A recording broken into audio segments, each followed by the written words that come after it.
Welcome to the Manifestation and Money podcast, where we bridge the worlds of the taboo topic of money with the woo-woo world of manifestation. We're your hosts, Chris and Jenni Schultz.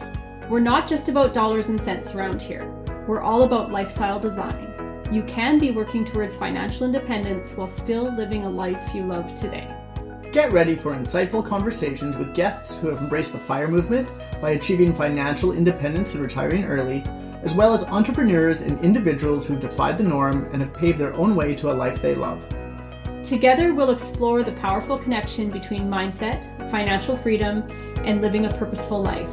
And of course, we'll be sharing our own journey to how we carved our path to a seven-figure net worth before hitting the big 4-0. Are you ready to ignite your financial future? Then let's dive right in. Welcome to the Manifestation and Money podcast, where your journey to financial independence and the life you love begins now.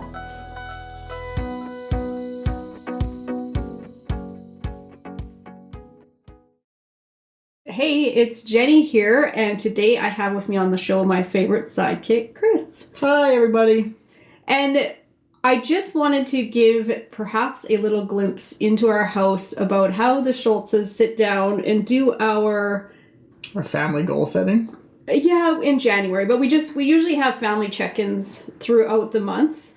We thought it might be a bit of a different episode here, but we thought we'd just sit down and give you a glimpse into our world and how we plan things out. A little bit more of a casual conversation, I would say. Yeah, I suppose. But yes, as Chris said, it is January, and like I told you in my last episode, I do love to geek out in January. And Chris, I think, may, and you can speak for yourself, feel like he's drinking a bit from a fire hose living in a house with me in January, because my brain is constantly like, what can we shift in 2024? What has worked? What hasn't worked? What can we be doing different? I am drinking from a fire hose every single month living with Jenni. Okay. Not just in January. Let's be clear about that. I don't know if that is good or bad. It's a compliment. Okay. I know something that has come up for me just in the last day here, and I've been trying to explain my thoughts to Chris. And again, he keeps asking clarifying questions of what I actually mean. The question that has popped up to me stems back to a book I read a couple years ago called The Lazy Genius Way. And it is more about leaning into those areas of your life that are really important to you, that matter to you, and the areas in your life that don't really matter, where you're making those mundane decisions over and over again. If you can find a way to automate your decision-making process or automating what you're doing in those decisions, it can simplify brain power, essentially time, whatever, to free up the time to focus on the things that you want. So Chris is looking at me with sideways eyes once again. Okay, I'll give an example here. Like, for example, say Steve Jobs, or even I think Tim Ferriss has done it, where they've declared that they're going to wear a set uniform. They're going to wear the black shirts, say khaki pants, day in and day out, eliminating the decision of having to, well, if you're flipping through my wardrobe, make a decision. Like, I know I open up my sweater drawer right now here in the winter, and I am overwhelmed with the number of choices. And realistically, I probably only gravitate to a handful of those.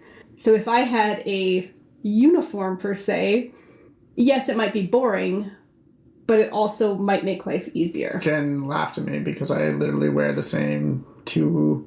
I have a pair of pants that I love. I have them in two colors. I wear them all year round. They're comfortable. They work for me. And he buys them in bulk. Or at least that's my observation of it. I buy them in bulk. He has a box of pants on top of our wardrobe of backup pants. I've made my decision.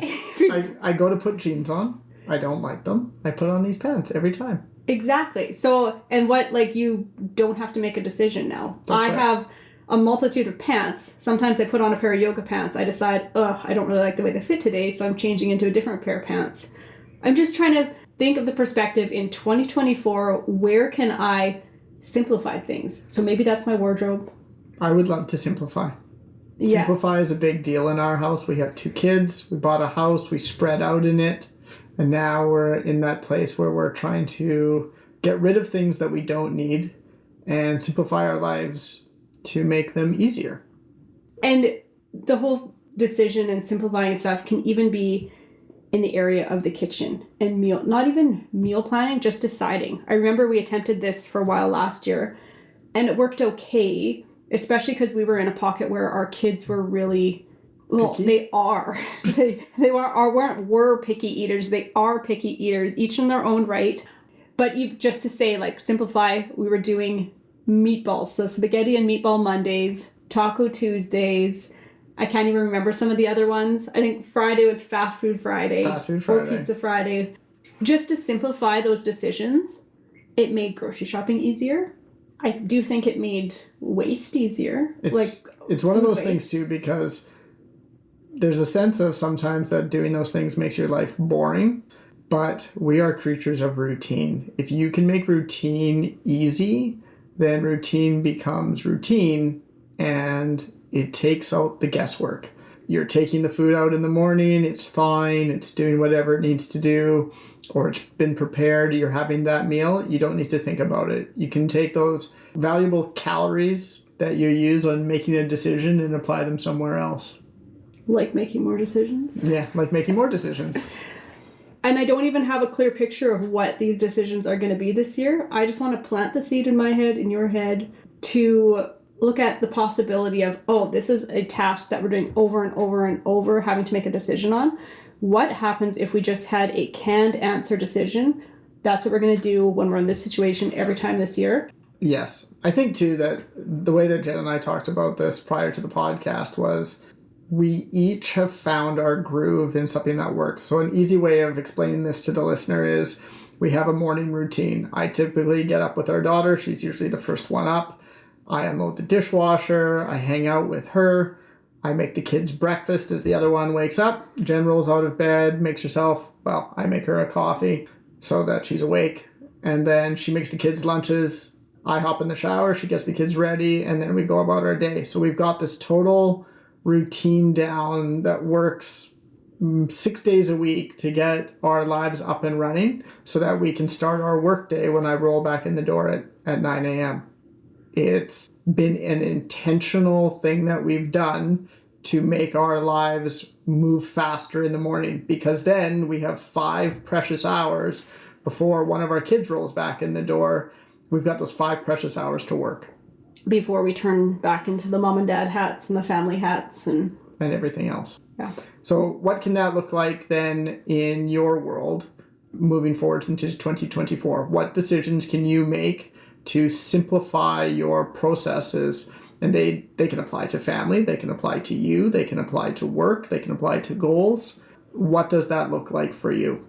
If you have suggestions or areas that work for you and decisions that you're able to make on kind of an autopilot kind of way, please share them with us. Send us a message on Instagram. I would love to just kind of get some inspiration, because I have the feeling like I want to do this and I don't really have a clear picture of what exactly that looks like yet, but the seed has been planted for 2024. The easier that those things are to implement, the better. Jen loves to have a great idea. Using a simplifying example would be she wants to clean the office. Cleaning the office to Jen is throwing everything in a box and then throwing it in the closet so we don't have to see it again.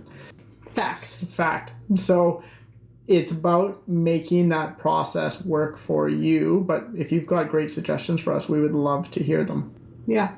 And I guess that brings us to our other trending topic in our house right now, which is vision boards. I love to make vision boards in January, and usually we spend the first few days or weeks in January just kind of with a notepad floating around the house where we're jotting down ideas and of what we're going to be putting on the skull poster.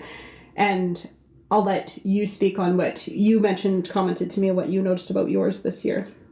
Typically on my vision boards, I often have things. I'm a big car guy, vehicle guy, so I don't know that I've ever had a vision board that didn't have a vehicle on it. But in the past, I've had a lot of things on my goal posters. So that might be that, I want a vehicle, we wanted a gazebo for our backyard. There's always things. This year, my goal poster has none of those things on it. It's all about things that I want to do or things that I want to be. So like on a personal level, I'm working towards coaching certification. So that's a being thing. But I have a lot of other things. I like to walk or hike. We have experiences for our family that we are lining up for the year. So they're all about experiences or things that I'm working towards, as opposed to just the thing of owning something or having something. And why this is standing out to him so much this year is he usually has things all over his vision board. He usually loves cool cars, and he usually has a mix of things on there. So it just really stood out to him this year that he doesn't have things, and there is no right way to do a vision board. Your vision board could have one thing on it, the one main thing you're working towards this year. It could have a tons of things, and it could be photos, it could be words. So it really depended on what is important to you or what you're working towards for the year. There's no right way or wrong way. And I'll give an example of this. So I have 2 vision boards in my line of sight that I've done. One has, I guess, one thing on it, and the rest of the visions on it are all sentences or words of items that I was trying to achieve. And then I have another goal vision board that is literally pictures. There are words on it, but it's all pictures of things that I was going for. I actually would like to share a quick and personal story about how your vision board can come true. So on a very quick note, our son in 2023, in the early part of the year, developed a stutter, and it was awful for Jen and I. He went from being able to speak clearly and coherently to having the most difficult problems of just making one sentence come out of his mouth. He would have words repeating 20 times in a row before he could move on to the next word. And there were situations that we would encounter with cousins where his cousins would even say, like, I'm done, or okay, whatever, and interrupt him because it was so hard for him to get his words out. And we took him to a speech therapist. We were working towards anything that we could do to help him, but nothing was really working. In September, I made a vision board. So in the latter half of the year, not in January like Giant sets it up, but that's when it was speaking to me that I needed to do one. And one of the things on the vision board that I put was a picture of a little boy who looked like our kid, who had a clear speech bubble coming out of his mouth. And every morning I would get up and get dressed and look at my vision board, and that was the number one thing that I was focusing on. And no word of a lie, within about 12 days, his stutter disappeared completely. So you can put whatever you want on there with whatever intention you want. If you focus on those things in whatever way suits you, your dreams can absolutely come true. And that takes us down a whole manifestation rabbit hole, which we won't go down today, but I do love talking about manifestation. And yes, putting intention behind what you want and focusing on it with positive intentions can be really powerful. The biggest thing that I hear Jen talk about in regards to vision boarding is 2 things. One is that who are you sharing your goals with, and coming from a positive place in your vision board versus a place of lack. How do you frame things so that it's a positive thing? It's not, I don't have this, or I can't get this, how am I going to get that? And especially in the FIRE movement, where a lot of things are monetarily based, where you're trying to, or where you're coming from the set, I'm going to be really frugal this year so that I can save money for this. I really need to pay off this debt, can have a really negative tone to it. So how can you take those negative, being frugal, being in debt, and maybe focusing on as a result, what are you going to get from that? Like, say, if I'm going to be frugal in this moment, this year, whatever the set time frame is because I want to achieve this subsequent goal tied into it. So you're focusing on what it's going to allow you to have, because nobody just wants to focus on paying off debt. Like, that is a heavy feeling. Not very much fun. Yeah. So absolutely coming at your goals from a place of possibility, of positivity, of what could it feel like? What does it feel like? How great does the picture on your vision board of you sitting on the beach, or of the vehicle that you have or your certification in the course that you're taking, imagining what that feels like in the positive sense. It doesn't take away the work. It doesn't take away the how you're going to get it, but it does change how you're viewing what your goal is. Mm-hmm. I think I wanted to add to that too, the be mindful of who you are and what motivates you. So be extremely conscious and mindful of who you share your goals and dreams with. Not everybody wants you to succeed, or not everybody knows how to express how to help you be successful. Surround yourself with a person or people who are always going to lift you up. Mm-hmm. Yes, so be careful who you're sharing your dreams and goals with, because especially if you're on a path towards fire and you are working hard with an end goal, you're setting yourself up to be financially stable. If you're going to go tell your broke cousin who's sitting on the couch just waiting to win the lottery, they're probably not going to be very receptive to hearing your goals and your plans. And if anything, they're probably going to tarnish them or bring them down a notch because they don't see the possibility for you. The way I look at this is I live with Jenny.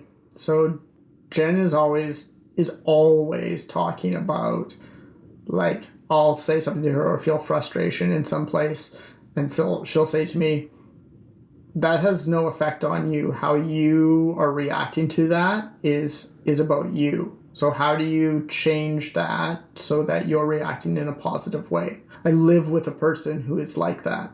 Maybe some of you do, maybe some of you don't. If you don't, or you don't have someone like that in your sphere, can you find someone? That can be somebody online, that can be somebody in person, but make sure that you have someone out there who is an accountability partner who can lift you up. I agree with that.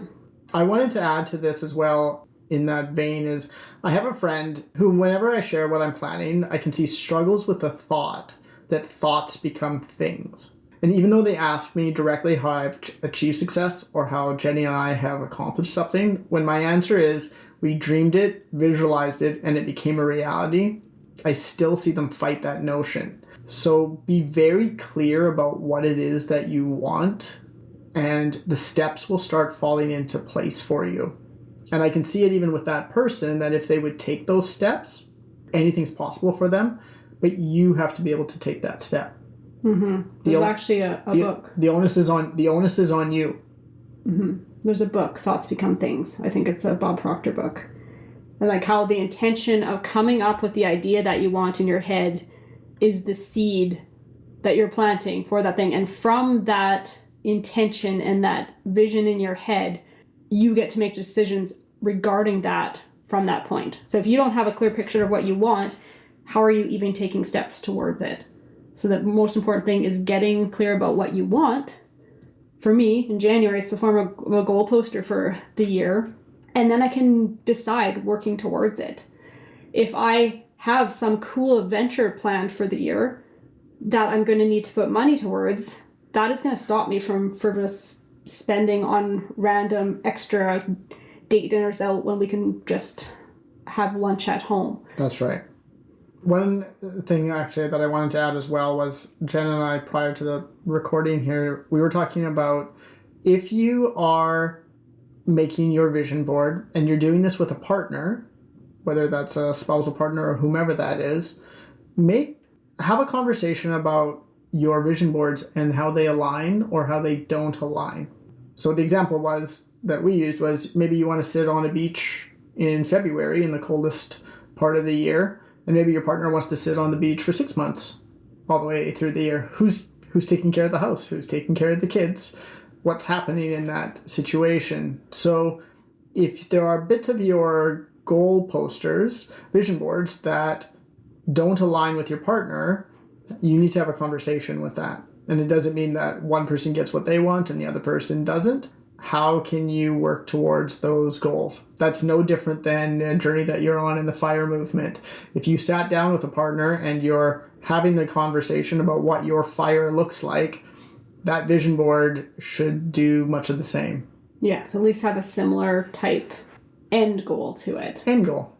Anything else you want to add, Jennifer? No, it just made me reflect on throughout the year, Chris and I will have our couple goals together, but we also definitely have very different personal goals in terms of like trips and stuff, where we each will take solo trips throughout the year with friends or family, while one of us stays back with the kids and runs the house. So there are ways to still get what you want. You don't have to be dependent on your partner, but those big goals, it's definitely helpful to be on the same page. Yes, that's a big deal for us, is that we have autonomy to do the things that we want to do, and our partner is supportive of that and allows us to do the things that we want to do. You're the best. Thanks for doing that. You bet. So that is a little glimpse into our little family meetings that we have over here at our house throughout the month. So I hope you enjoyed the sneak peek into our life. And once again, we want to say Happy New Year, and we wish you all the best in 2024. Happy 2024. Thank you for joining us on another episode of the Manifestation and Money podcast. If you enjoyed today's conversation and want to continue your journey to financial empowerment and creating a life you love, be sure to subscribe, rate, and leave a review. Come follow us on Instagram at Manifestation and Money Podcast or at 4Leaf Lifestyle for more inspiration and behind the scenes content. Remember, your life is yours to live. Your financial freedom journey is as unique as you are. So hop in the driver's seat. It's time to create the life of your dreams.